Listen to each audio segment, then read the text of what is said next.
Now we got an interesting poll today. Um, Now I'm not a big one for polls. If you followed me for any length of time, you know I say polls are mostly bullshit. It depends on who's answering them and what they're trying to get at and things like that. But I find this one interesting. Uh, Only 13% of Americans believe Donald Trump is being treated the same as any other criminal defendant during his criminal trial. And 34% going each way think he's being either treated more leniently or less leniently than other criminal defendants. I find that interesting that it's such an even split.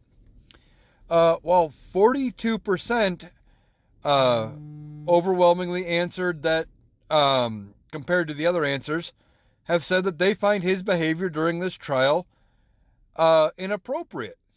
Now, I'm curious to see where those numbers go by the time this trial is over, but I find it interesting that a lot of people seem to think that he's not acting, right, and that he's not being treated the same as other defendants. I would argue that he's being treated way more leniently because they're handling him with kid gloves. The fact that he's a former president and he's able to whip up his base with some mean posts on Truth Social, things like that.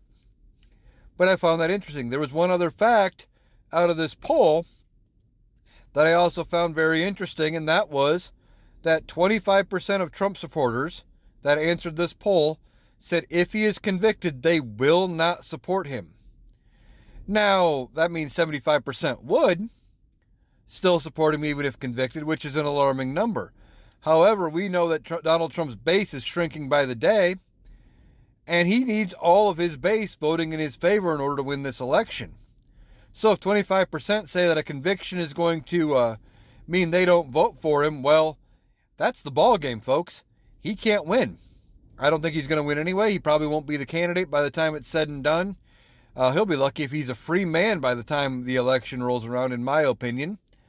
But this poll was interesting. None of those numbers sound really good for Donald Trump.